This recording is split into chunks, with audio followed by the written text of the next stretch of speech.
அண்ணா இந்தாண்ணே. லோகு, உங்க அம்மாவையும் உன் கூடவே வச்சுக்கலாம்ல. வேண்டாம் சித்தப்பா, எங்க அம்மாவுக்கு இந்த கலெக்டர் பங்களாலாம் ஒத்து வராது இல்லம்மா. நமக்கெல்லாம் இந்த குப்பம் தானே சொர்க்கம் சித்தப்பா. எனக்கும் இங்க இருக்கணும்னு தான் ஆசை. ஆனா ஜனங்களுக்கும் வேலை செய்யறவங்களுக்கும் கஷ்டமா இருக்கும் இல்லையா? லீவு கிடைக்கும் போதெல்லாம் நான் இங்கதான் வர போறேன். ஏன் நாங்களே கலெக்டர் பங்களாக்கு வரக்கூடாதா? அப்ப நீ என் கூட வந்துடு. உன் கையால மீன் குழம்பு சாப்பிட்டா நல்லா இருக்கும்ல. கொஞ்சம் வழி விடுங்க. லோகே, ராவ் காலத்துக்கு முன்னாடி நாம இங்க இருந்து கிளம்பி ஆகணும். இன்குலாப் ஜிந்தாபாத், இன்குலாப் ஜிந்தாபாத். வாழ்த்துக்கள் வாழ்த்துக்கள், கலெக்டருக்கு வாழ்த்துக்கள், இந்த மச்சானோட வாழ்த்துக்கள், கலெக்டருக்கு வாழ்த்துக்கள், இந்த மச்சானோட வாழ்த்துக்கள். இன்குலாப் ஜிந்தாபாத், இன்குலாப் ஜிந்தாபாத்.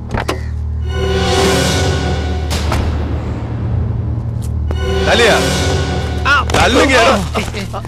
வேடிக்கை பார்க்க பெட்டியா வாங்கியா? வேண்டாம். வந்த விதம் நல்லா இருக்கு. உன் வாய்க்கு முதல்ல சக்கரை தான் போடணும். எஸ்ஐ சாரை பார்த்தாலே எங்க குப்பத்து ஜனங்களுக்கும் ஆட்டோக்காரங்களுக்கும் ஒரு பயம்தான்.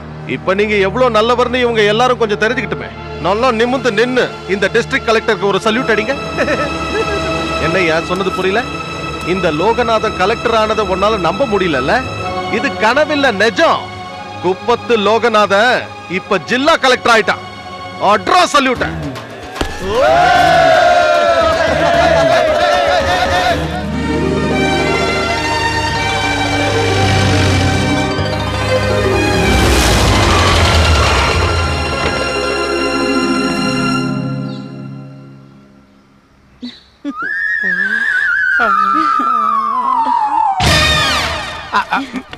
Welcome sir. தேங்க்யூ. ஹலோ. இதை கையிலேயே வச்சுக்கங்க, தேவைப்படும். லோகநாதன் ஐஏஎஸ் பின்னாடியே வந்துகிட்டு இருக்காரு. நான் வச்சுக்குப்பம் ராஜு ஐஏஎஸ், அதாவது இந்தியன் அலைஸ் சர்வீஸ். நான் லோகநாதனுடைய மச்சான், அவர் பின்னாடியே வந்துகிட்டு இருக்காரு.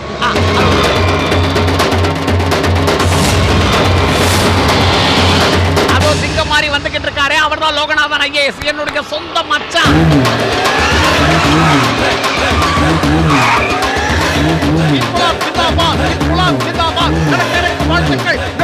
தலைவனே உங்கள் பின்னால் நாங்களே, தலைவனே உங்கள் பின்னால் நாங்களே. வாழ்த்துக்கள் வாழ்த்துக்கள், வாழ்த்துக்கள் வாழ்த்துக்கள் வாழ்த்துக்கள். என்ன எல்லாரும் எதுவும் பேசாம அசந்து நிக்கிறீங்க? சந்தேகம் வேண்டாம், நான் தான் லோகநாதன் ஐஏஎஸ். உங்களால என்ன கலெக்டரா பார்க்க முடியல, ஆனா வேற வழியே இல்ல. நான் தான் இப்ப கலெக்டர் ஆயிட்டனே. இது எனக்கு தானே, போடுங்க சார். கலெக்டர் ஆட்டோல வருவாருன்னு நாங்க யாரும் எதிர்பார்க்கல. நீங்க என்னன்னா? ஏன் சார் அப்படி? ஜில்லா கலெக்டர் ஆட்டோல வரக்கூடாதா என்ன? எனக்கு ஐஏஎஸ்க்கு முன்னாடி கிடைச்ச பதவி ஆட்டோ டிரைவர் பதவி. இவன் தான் என் பாயும் புலி. என்ன படிக்க வச்சு இந்த நிலைக்கு கொண்டு வந்தான். அந்த சென்டிமெண்ட்னாலதான் கலெக்டர் ஆகி முதல்ல வரும்போது இவன் கூட வரணும்னு முடிவு பண்ணேன். சாரி சார், எங்களால உங்களை புரிஞ்சுக்க முடியல. இப்ப புரிஞ்சுக்கிட்டீங்கல்ல, அதுவே எனக்கு சந்தோஷம். சாதாரணமா கலெக்டர்ஸ் எல்லாம் இந்த மாதிரி Dress போடுறது இல்ல. நான் குப்பத்துல இருந்து வரவன், பாதி வயிறு சாப்பிடுறவன். பாதி வயிறு சாப்பிடுறவன் வேட்டி கட்டுறதுக்கு பல காரணங்க இருக்கு. பசிக்கும் போது இந்த வேட்டியை இறுக்கி கட்டினா சுத்தமா பசியே எடுக்காது. என்ன நான் சொல்றது சரிதான்?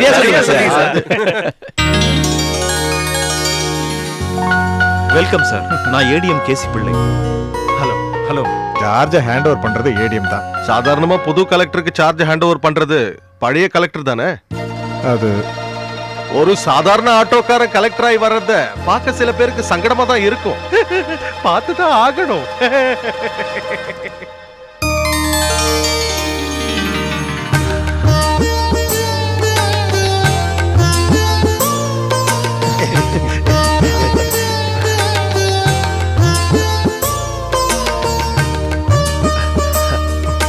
அது நீங்க எல்லாரும் போயிட்டு இருப்பீங்கன்னு நினைச்சேன். நீ அந்த சீட்ல உட்கார்றத பார்க்கணும்னு ஆசைப்பட்டோம். சந்தோஷமா இருக்குப்பா. என்ன வேணும்னாலும் ஒரு போன் பண்றா.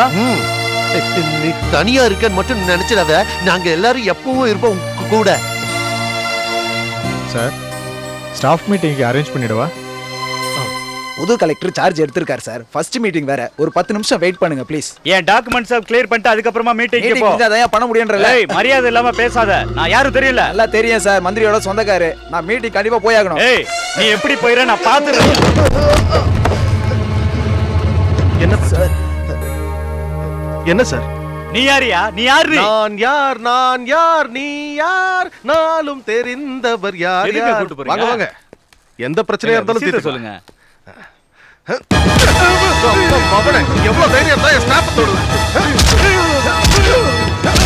உங்க மாமனார் வீடு நடிச்சிட்டியா கலெக்டர் ஆபீசர்?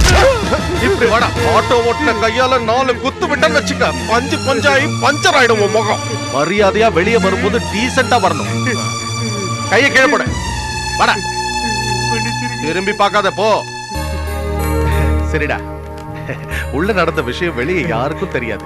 வெளியே தெரிஞ்சா உனக்கு தானே அசிங்கம். நீ காலால தானே என் ஸ்டாஃப உதைச்ச, அதே காலை வச்சுக்கிட்டு சாயந்தரம் வரைக்கும் இங்கே நில்லு, நான் சொன்னப்புறம் தான் போகணும். புரிஞ்சுதானே? அது உங்க எல்லாருக்கும் என் கேரக்டர் புரிஞ்சிருக்கும்னு நினைக்கிறேன். என்ன பெருசா காட்டிக்கிறதுக்காக நான் இதெல்லாம் செய்யல. நான் ஒரு சாதாரண குடிமகனோட பிரதிநிதி. சார், மினிஸ்டர் திவாகரனோட பையன். Very good mister collector. திருட்டு பசங்களும் விபச்சாரிகளும் மட்டுமே இருக்கிற அந்த சேரியில கோழி குண்டு விளையாடிட்டு இருந்தவன்லாம் இன்னைக்கு கலெக்டர் ஆயிட்டானா எப்படி இருக்கும்? குரங்கு கையில பூமாலை கிடைச்ச மாதிரி தான். ஆரம்பமே அசத்தலா இருக்கே. கல்வி மந்திரியோட சொந்தக்காரனை ஒத்த கால நிக்க சொல்லி தண்டனை கொடுத்துட்டு இங்க ரவுண்ட் டேபிள் கான்ஃபரன்ஸ். நான் அவனை கூட்டிட்டு போதான் இங்க வந்தேன். முடிஞ்சா தடுத்து பாரியா.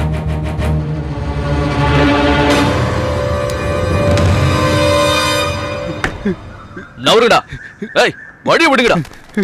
ச்சே, வாயா, எவன் வந்து தடுக்கிறான் நானும் பாக்குறேன். வாயா, வாங்குறல. நான் யாருன்னு தெரியுமா தெரியாத? தெரியும்டா. சட்டசபையில 4 வார்த்தை ஒன்னா கூட்டி படிக்க தெரியாத கல்வி மந்திரியோட மகன் தான் நீ, எனக்கு நல்லா தெரியும். படிப்புக்காக மதுரையில இருந்து பொள்ளாச்சிக்கு வந்த மாரியப்ப கவுண்டரோட மூத்த மகளான மாயாங்கிற பொண்ண ராவோட ராவா சென்னைக்கு கடத்திக்கிட்டு வந்த ஒரு பழைய கதை இருக்கு. கடத்திக்கிட்டு வந்தது வேற யாரும் இல்ல, உங்க அப்பா தாண்டா. இங்க வந்ததுக்கு அப்புறம் பல ஹோட்டல்ஸ்லயும் கிளப்புகள்லயும் ராத்திரி பகல்னு வித்தியாசம் பார்க்காம அந்த பொண்ணோட கைய பிடிச்சுக்கிட்டு ஊரை சுத்தினவன் தாண்டா உங்க அப்பன். சென்ட்ரல் மினிஸ்டர்ல இருந்து கார்ப்பரேஷன் கவுன்சிலர் வரைக்கும் இப்ப உங்க அம்மான்னு சொல்லிக்கிறியே மாயா, அவளை கூட்டி கொடுத்தவன் தாண்டா. இப்படி எல்லாம் செஞ்சு தாண்டா உங்க அப்பன் திவாகரன். கட்சியில சாதாரண தொண்டனா இருந்தவ யாருமே எதிர்பார்க்காம திடீர்னு எம்எல்ஏ வானா. அதுக்கப்புறம் இவங்க அப்பாவோட வளர்ச்சியை யாராலையும் தடுக்க முடியல. MLA, MP, mayor, corporation, khadi board chairman, மந்திரி, மாங்கொட்ட, இதத்தாண்டா விபரீத ராஜயோகம்னு சொல்லுவாங்க. ஆனா அந்த யோகம் இருந்தா மட்டும் போதாது. உங்க அப்பனுக்கு உங்க அம்மா கிடைச்சா போல ஆயர்கலைகள் 64 கரைச்சி குடிச்சா மாதிரி ஒரு பொண்ணு பொன்முட்டை இடுற வாத்து வேணும்டா மனைவியா. என்னடா சொல்லு? நீ அப்பவே சொன்னல குப்பத்துக்காரன். அந்த குப்பத்துல தயாரான ஆட்டோக்காரன் கைடா இது. இந்த கையால பிசைஞ்சு வச்ச மைதா மாவு மாதிரி இருக்கிற உன் மூஞ்சில அடிச்சான்னு வச்சுக்க, கண்ணு எது, மூக்கு எது, வாய் எது, காது எதுன்னு தெரியாம போயிடும். லோக்கல் அடிடா இந்த லோகநாத அடி. தெரிஞ்சுக்கிட்டியோ? நல்லா தெரிஞ்சிருப்பாரு. அது